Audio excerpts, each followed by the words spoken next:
Matthew McGough and his daughter Shannon get lost in the Australian Outback.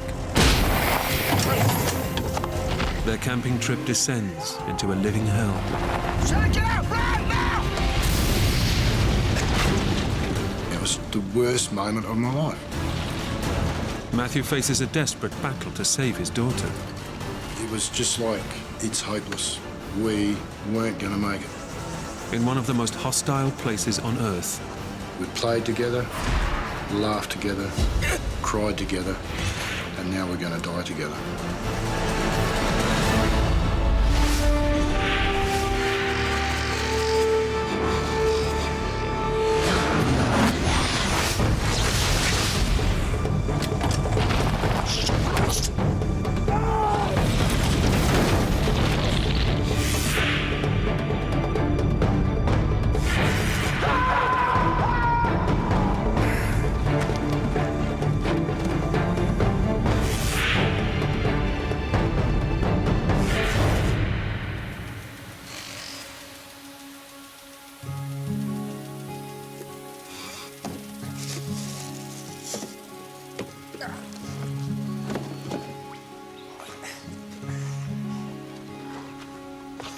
Hey, sweetheart, you ready?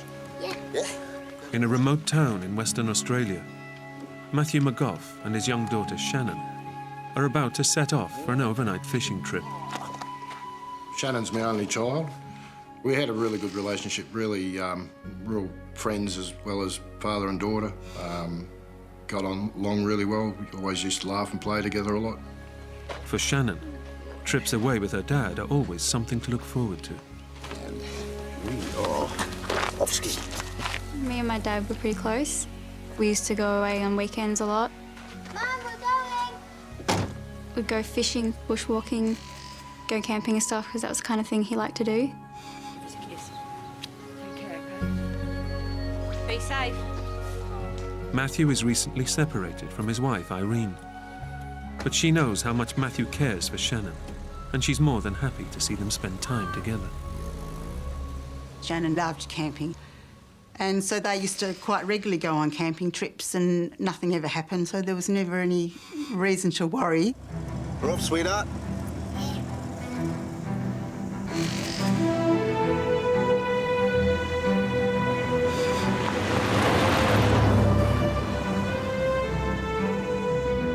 They live in a small town on the edge of Australia's Great Victoria Desert, a terrain Matthew knows well.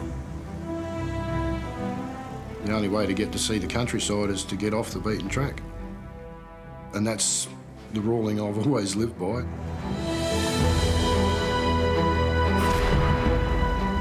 Look there. What? Oh, wow. The plan today is to drive just 40 miles into the outback, camp for the night, and head back the next day.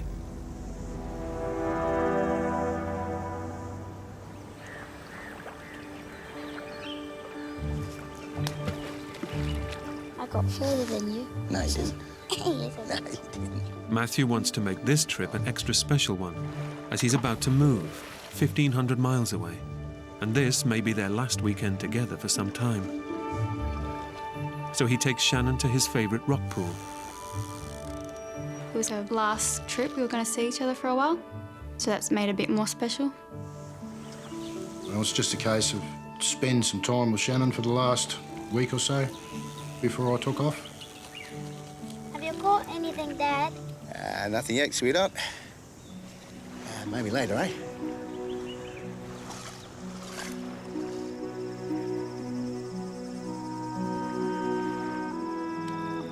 That night, father and daughter enjoy an idyllic evening together in the outback. One of my favourite parts was probably laying under the stars and watching them, and Dad would point out things that he knew from his childhood. That's not Shannon stuff. Yeah, and just check out the stars and the moon and listen to all the nightlife coming out to play. Like a kind of a bonding thing, which was good.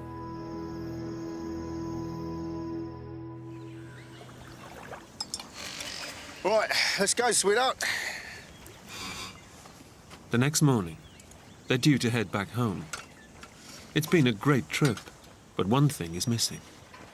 They haven't caught any fish. Shannon sort of looked up underneath the hair and you could see she was a little bit disappointed. So before returning Shannon home, Matthew decides to take a detour to try and catch her some fish. Listen, sweetheart, I've got an idea. Jump in. I sort of had a bit of an idea where there was another dam, a fair way away, but yeah, had a general idea about where to go. Getting to the fishing spot means heading a further 50 miles away from civilization, far deeper into the outback.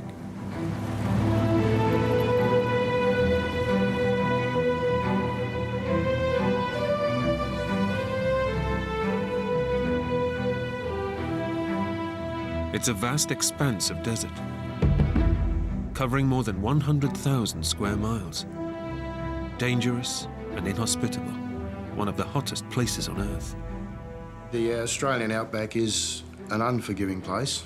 It's very harsh.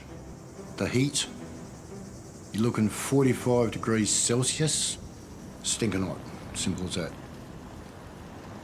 But Matthew is confident that he knows the area well and has come well prepared. About 20 litres of water, spare tyres, food, tent and all that. I reckon I took pretty much all I needed to take. Matthew and Shannon drive for over 2 hours, deeper and deeper into the desert. But there's no sign of the waterhole. We're just pretty much going through a bush track, not well defined on the ground or anything. It's just virtually a couple of wheel tracks going through the scrub. His 4x4 is a tough vehicle, but Matthew is driving in ever rougher terrain.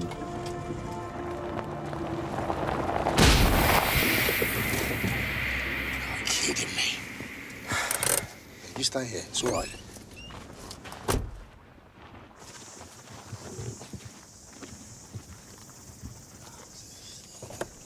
What happened, Dad? It's a tyre. It's no problem.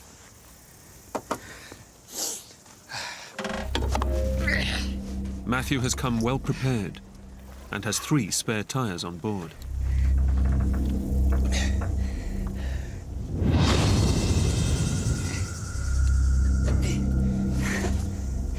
I wasn't in particularly good mood of changing a tyre at that time of the day.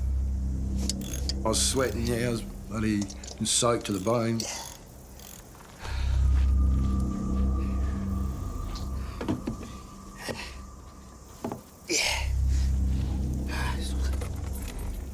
It's all right, it's all done.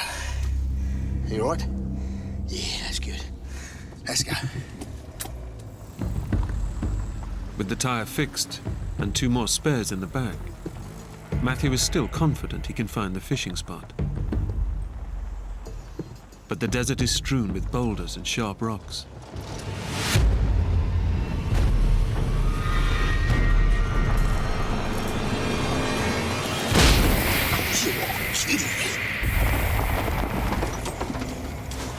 What was that, Dad?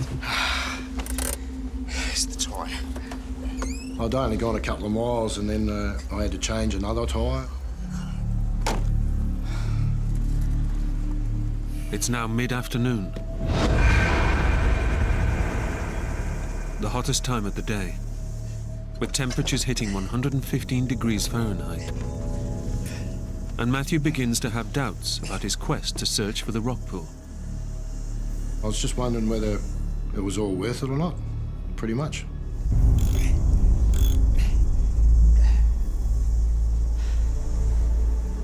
But still eager to live up to the promise he made to Shannon, Matthew decides to press on.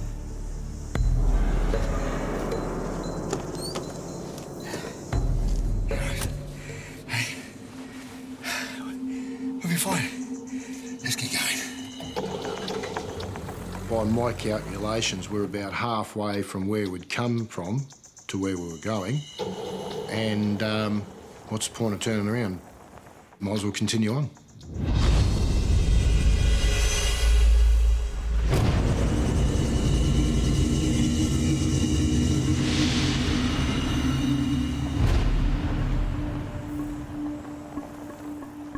By late afternoon, and 60 miles out into the desert, Matthew fears he's losing his way. I'm sure it's around here someplace. I sort of run out of road. I lost me track.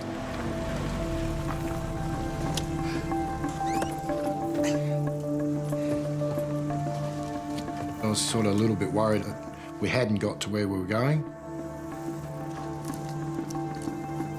I could actually tell that Dad was worried. I knew something serious was going on.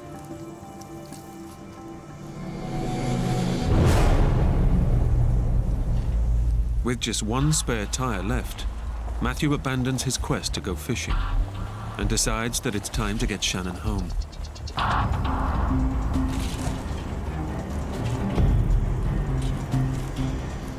I had one more spare tyre, but the way I was going through the tyres, I didn't think I had enough. Dad. Are we gonna be all right? Daddy again, home.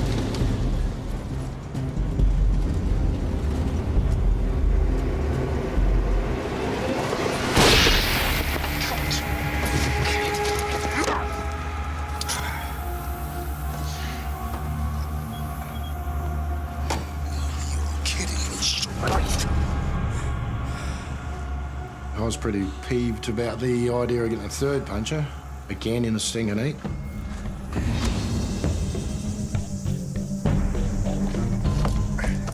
Matthew knows that the 4x4 is their only way out. But with no more spares, another puncture could be fatal. With hundreds of miles of scorching desert all around, there's no way they could ever walk out of here alive.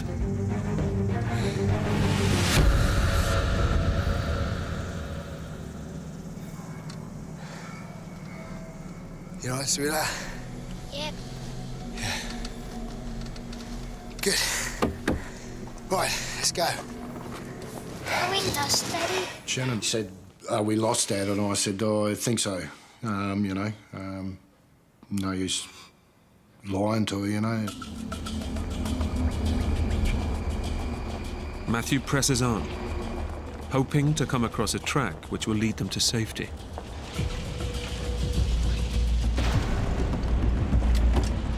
But just when he thinks he's making progress,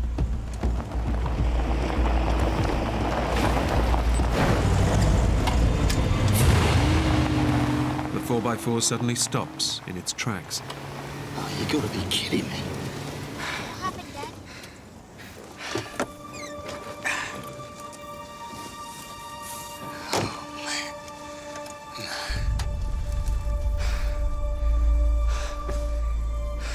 I started rubbing my head, thinking, what the was going on?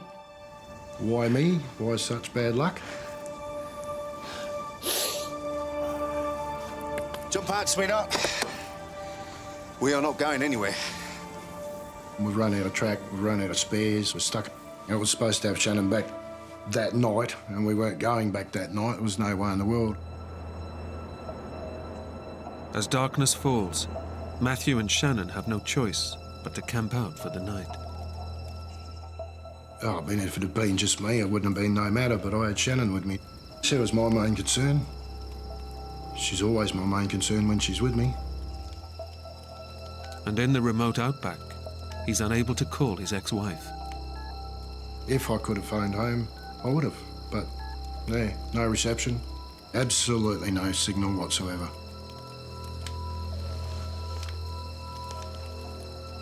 At that point, I was thinking that, yeah, I might have made the wrong decision by not turning around and going back. Okay, fine. Let's get going. I was calling myself the biggest idiot under the sun.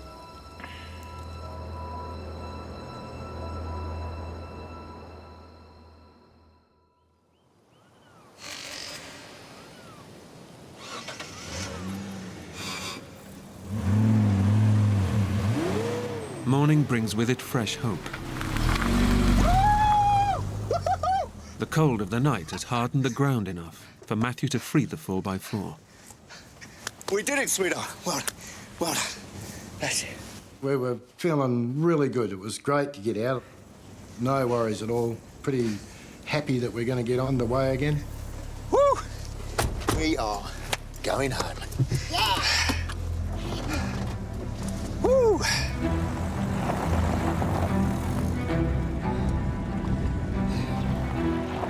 But they've hardly got moving when disaster strikes again.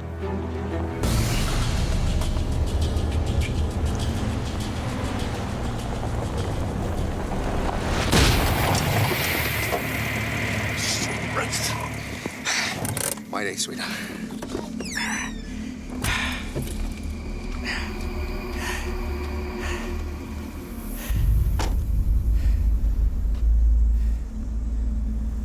Another puncher.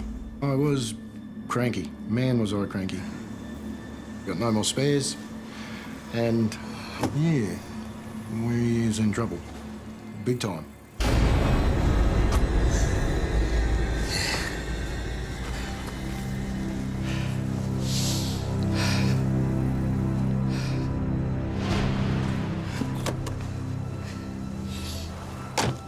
What happened, Dad? That's all right, sweetheart. I've got a plan. Matthew knows that driving with only one flat tire at the rear will put massive strain on the car's axle. So he does what he has to keep it moving. He lets down one of his inflated, good tires. He also tries to hide from Shannon the seriousness of their predicament. You all right, Dad? We're home soon, sweetheart. Home soon. So I ended up having 2 tight tyres on the front and 2 flat tyres on the back. Okay. We're off. Let's jump in.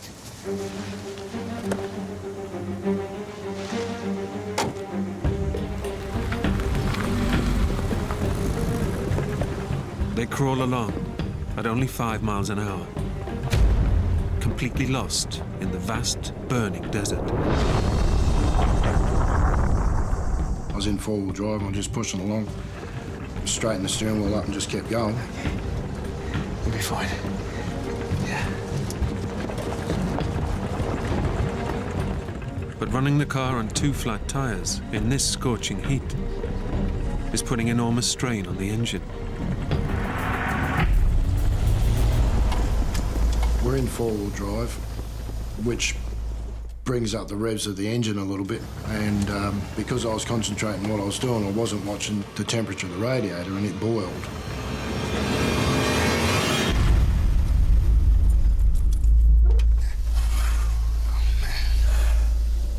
Matthew now faces a huge dilemma. Their car is their only means of escape, but will go no further without water. We had to put some water in the radiator, otherwise I would have cooked the motor. But he has only 20 litres left, and in the raging heat of the outback, water is the key to survival. It's a huge risk, but Matthew is determined to get Shannon out of the desert and home safely.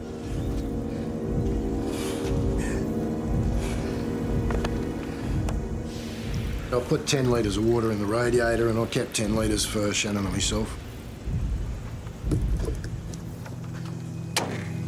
Right.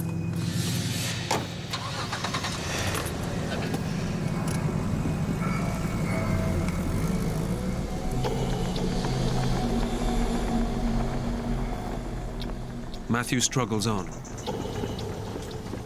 but the strain on the engine is massive, and it soon needs even more of his dwindling water supply.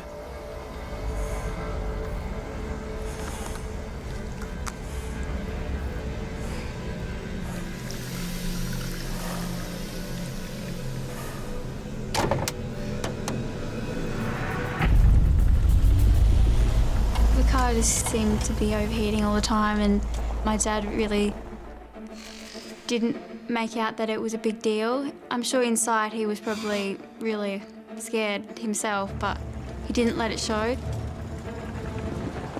By midday, the desert temperature hits 115 degrees.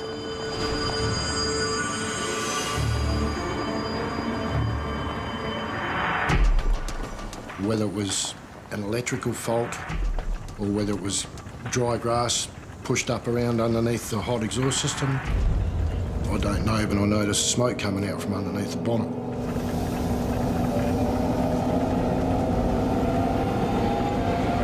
Shannon! Shannon, get out! Run now! Keep running back! He has just seconds to grab whatever possessions he can Stay back, baby! before the car explodes into flames.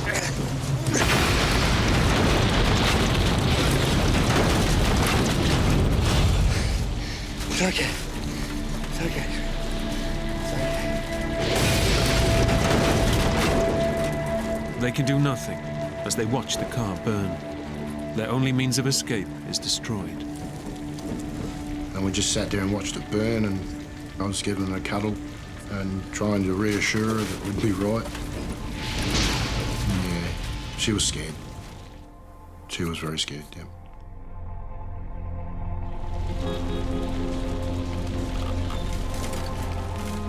What started as an innocent fishing trip has turned to disaster. Matthew's only way of getting Shannon out of the desert is gone.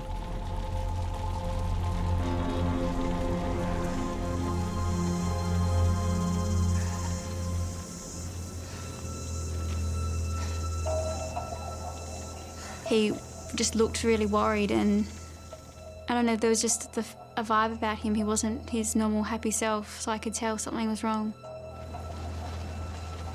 What's wrong, Daddy? I told her there and then that we were lost. Good time, big time. That I'd do everything that I could to get us out of the mess. I'm gonna get you home, okay? I promise.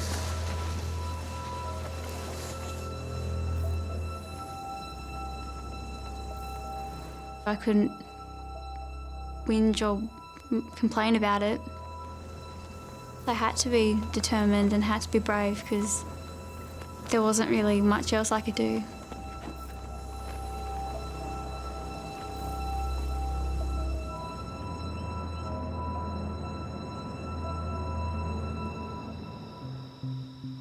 It's been 36 hours since Shannon was due home.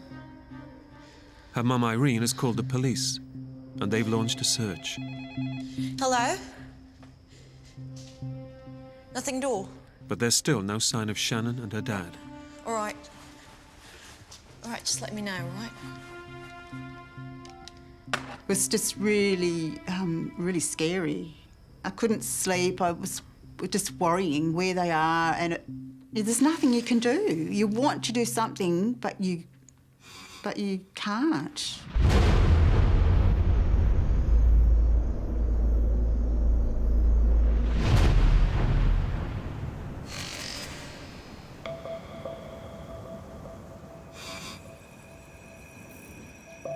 The fire has taken almost all their possessions.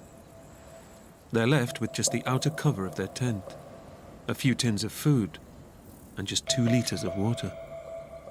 I knew water was going to be a fairly big issue. We didn't have a lot of water. In the sweltering heat, Shannon is already suffering the effects of dehydration. I remember my skin felt really dry and tired and having headaches and feeling dizzy. In these extreme conditions, an average person needs at least 1 litre of water per hour. Oh, I sort of thought then that Shannon going to have to keep an eye on what she drank, you know, like I had to ration her. And again, I still wasn't drinking much. I'd probably have a sip here and there, and that was it. Sort of try and conserve the water for Shannon more than me. I probably needed it more than she did, but hey, it's not the way you think at the time. Matthew set out wanting to make his weekend with Shannon a special one. But he now knows they're both in big trouble. I was not real happy with myself. I was the driver, I was the dad. It was my fault that we were there. But can't dwell on it too much, got to do something about it, and that's all there was to it, and that's what I was going to do.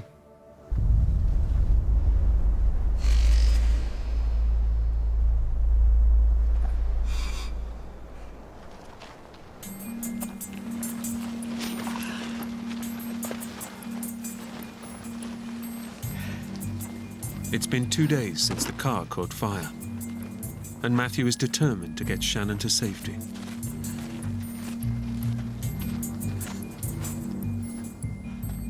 But stranded in the endless expanse of Outback, their situation is looking bleaker with every passing hour. Then, on the horizon, Matthew spots something. It's an old radio tower, a possible lifeline. And I thought maybe I could get up there and get some mobile phone reception, you know, get up high, get a signal. He knows the best chance of them being rescued is to stay put. The golden rule in the Outback is don't leave your vehicle. If somebody is in the area and can find you, they'll come to that vehicle. But he also knows that they're now so far from their original fishing spot that any search party could take days to find them. The golden rule goes out of the window when you don't think there's any possible chance of anybody finding you where you are. Sweetheart, we're gonna get going. With precious little water left, Matthew is not prepared to sit and wait and risk watching his daughter die. I had to sort of think about how to get us out of there, so Look at the water. it seemed the right thing to do to head for that hill. Oh, man. Oh, man. But distances in the Outback are deceiving.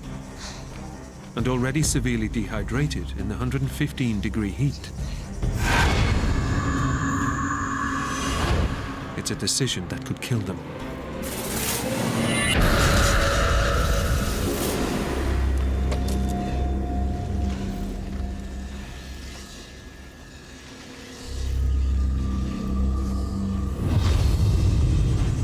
The hill didn't seem that far away, but because it was so hot, we had to stop heaps and heaps of times.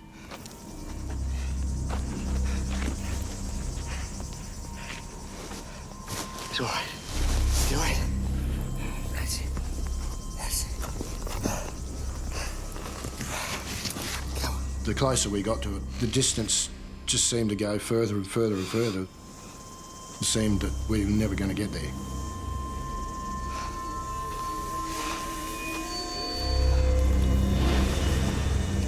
A lot of sweating, a lot of reassuring Shannon we'd be right.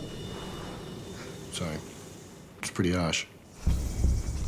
It takes 4 excruciating hours for Matthew and Shannon to finally make it to the tower. It's a rickety old structure, but his only hope of gaining enough height to get a signal and call for help. The dangers of climbing a mast, falling, breaking my neck, leg, whatever. Just didn't think of it, just did it. Careful, Daddy.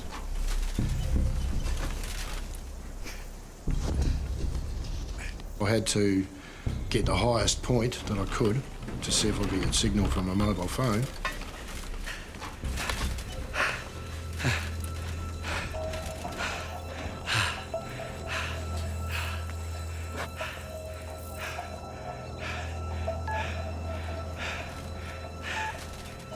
But he's just so far out in the desert that even at this height, there's not even the faintest signal.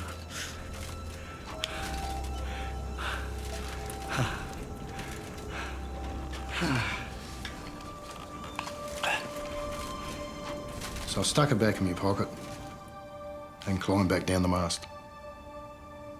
Disappointed.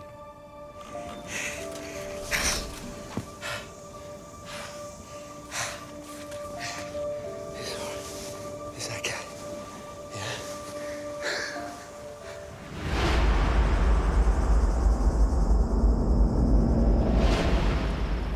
It's their 5th night out in the wilderness, and they now face yet another challenge. The temperature suddenly plummets to below 0, and without their tent, they're at the risk of hypothermia. That night, the temperature's dropping.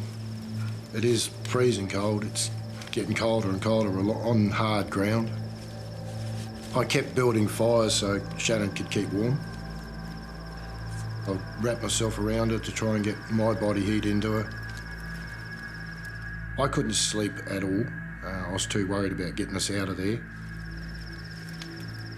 And even though Shannon was there with me, I just felt so alone.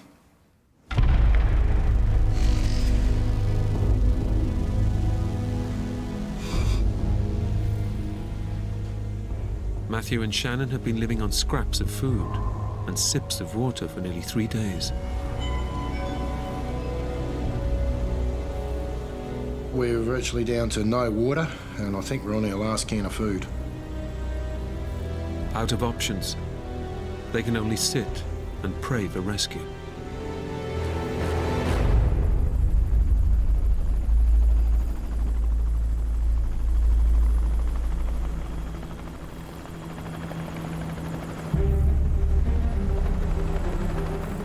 The helicopter sort of came towards the mast.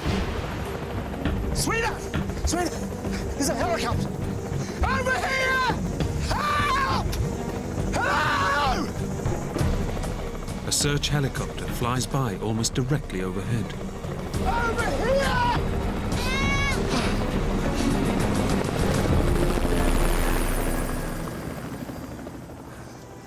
But in the vast expanse of the desert, they're just too tiny to be spotted. I just felt devastated. I was just,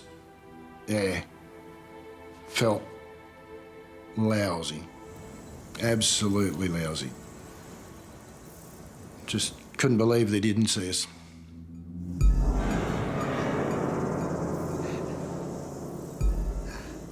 In the hope that the chopper may return, Matthew decides to send up a smoke signal. I was thinking that, why not start a bushfire? Surely that would attract somebody's attention. In the arid outback, the desert scrub is like a tinderbox. Well, the fire caught a lot quicker than what I thought it would. Suddenly, the wind changes direction, and the acrid smoke billows over them.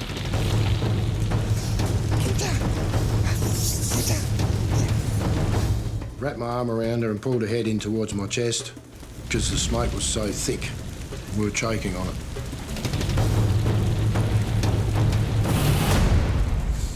The fire dies, but the smoke fumes force them to drink the last of their precious water supply.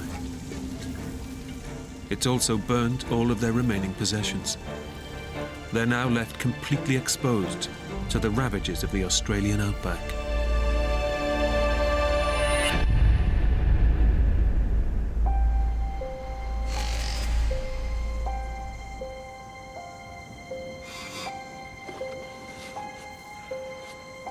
It's now been 12 hours since their water ran out. A lack of water will kill an adult within days. But Shannon is just a small child.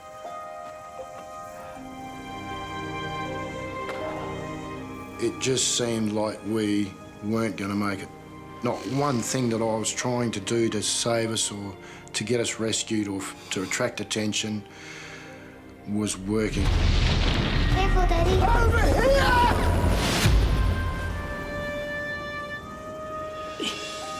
I told Shannon that if we don't get found today, I doubt very much whether we'll get through tomorrow. I doubt very much at all.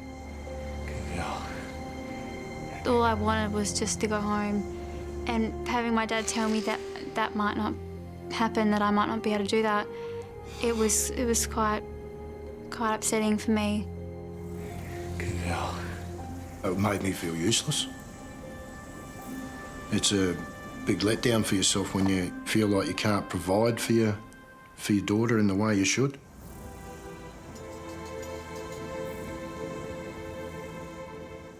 Matthew decides that their only hope of being spotted is to strike out in the direction from which the helicopter came.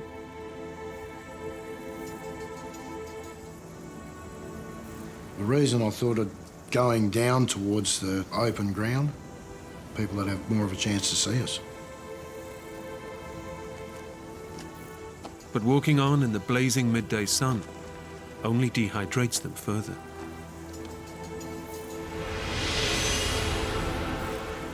The heat, flies, mosquitoes at night, dust. No sleep for 3 days and nights.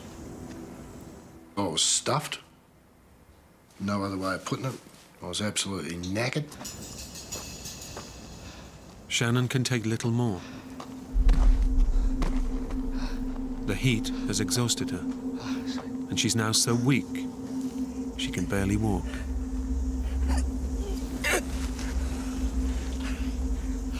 I wished that I had the energy to be able to pick her up and carry her, but I didn't have that.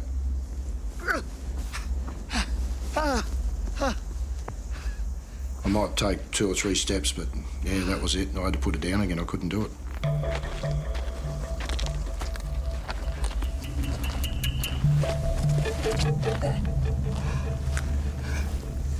That's probably a very, very hard thing for a dad to, or for any person, I'd say, to be able to understand that you can't pick your own girl up, you can't pick your own child up and carry her. You just don't have the energy to do it, and that's a pretty hard thing to come by, to understand. Very hard.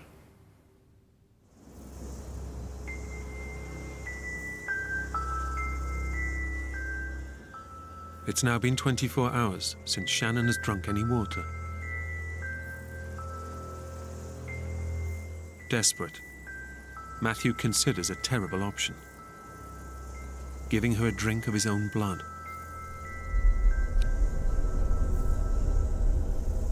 That idea came from watching documentaries on telly.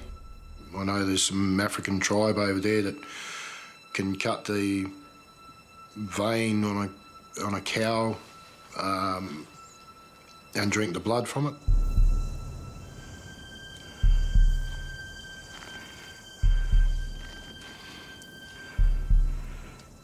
I got the knife and I put it on my wrist and applied some pressure. But it didn't happen, and I realised that my knife was just way too blunt. What are you doing, Daddy? Oh, nothing, sweetheart.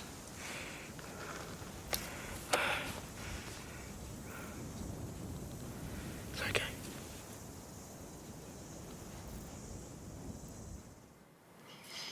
It was sort of a last resort, really, you know?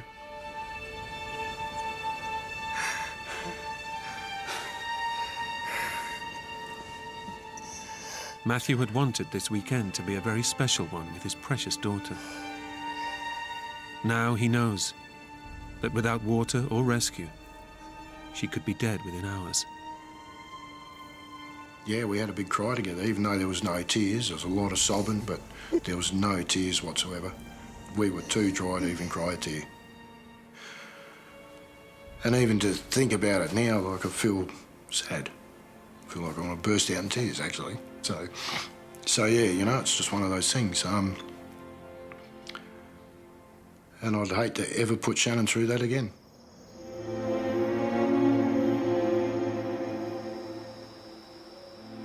Back at her home, Shannon's mum is running out of hope that her daughter will be found alive. Looking up to the heavens and thinking, you know, if you're there, you know, show yourself by bringing her home. I would have promised everything and anything to have her back safe, yeah.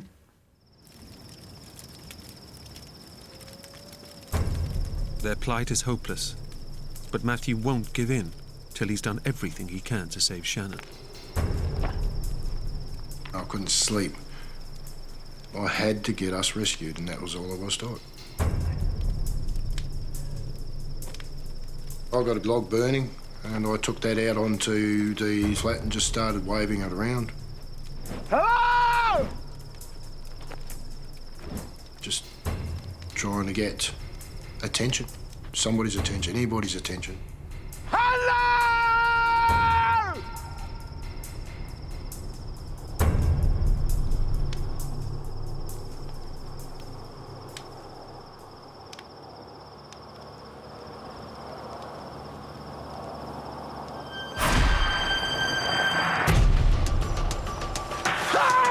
from out of nowhere, this bloody set of headlights are heading straight towards us.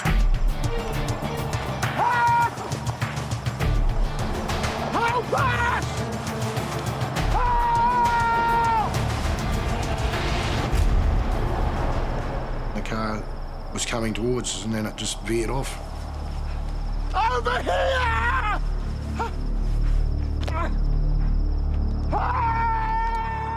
The driver of the vehicle doesn't see him, and their chance of rescue disappears into the night. The feeling of elation just got shot down in flames.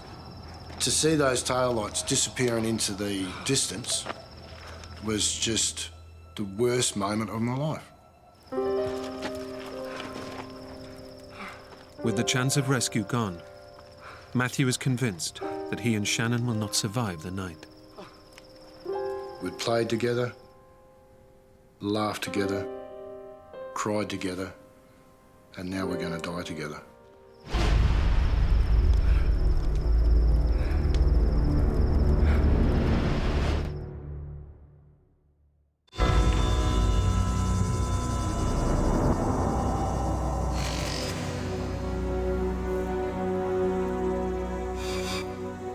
All rescue efforts have failed to find Matthew and Shannon McGough, and they've gone 2 days without water in the ferocious heat. Extreme dehydration is causing Shannon's organs to shut down. She and her dad are both close to death. I doubt very much whether we would have survived an 8th day. Pretty bloody sure of it, actually.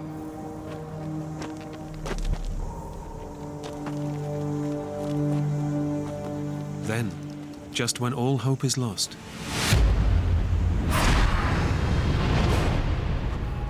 they come across a track. It's where the car must have driven past them the night before. I was not going to leave the track. We're following it in the hope that this vehicle would come back or another vehicle had come through.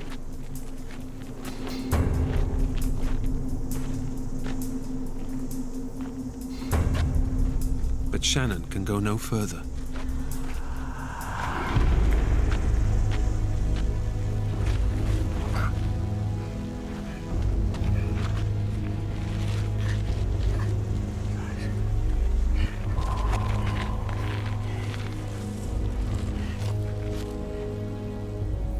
Shannon wasn't saying much at all. Yeah, very, very quiet. I'd speak to her and she'd just shake her head or nod her head up and down, but she wouldn't speak, so disheartening. Exposed to the scorching desert sun, Matthew needs to protect his dying child from the unbearable heat. It was boiling. The heat had risen big time. It was hotter than the last few days. And I knew that I needed to get Shannon into the shade. So I dug a hole in the ground so that I could put Shannon in it and then cover her back over. And that would keep her a bit cooler than sitting out in the open. But in this remote part of the outback, there's no guarantee they'll see another car for days, even weeks.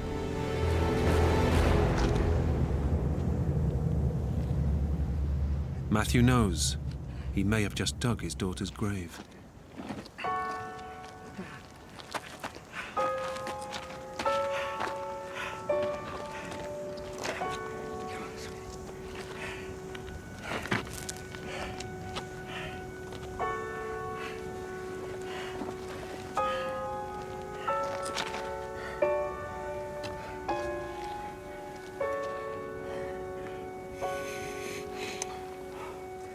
I was extremely sad because I'd brought my daughter out into this wilderness and that I'd put her life in danger.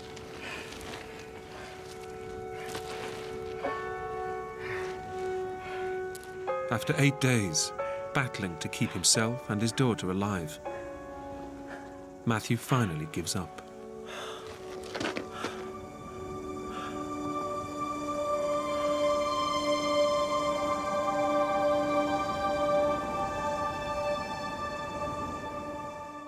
It was just like it's hopeless.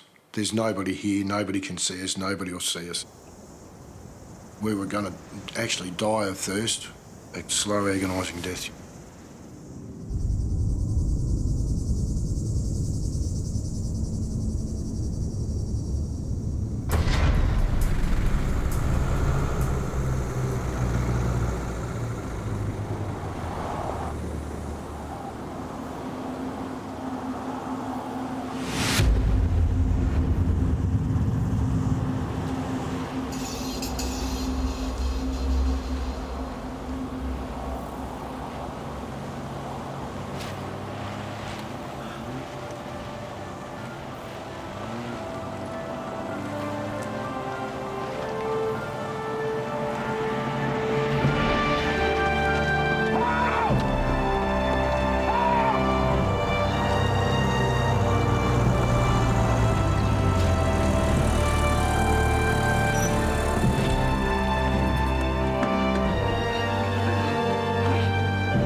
Dad rushing back over and waking me up and saying that he'd been found. After 8 days in the outback, their ordeal is finally over. I felt an enormous weight lift off my shoulders. I felt fantastic. I still remember the car pulling up and this little girl coming out and me just crying and crying and putting her in my arms. And she said, I know why you're crying, Mum, because you're happy to see me. And I was, yeah. Doctors estimate that when Shannon was found, she had just a few hours to live. Yeah, I'd say it's a miracle. Despite their ordeal, Matthew and Shannon are still close and still go camping together. Dad probably takes more supplies now and we don't go as far, but it doesn't really change the fact that we still go camping. I think there was a stronger bond as a result, although the next time we went camping, I wanted to go down this track and she said, "Don't you dare, Dad, you stick to this one." So, you know.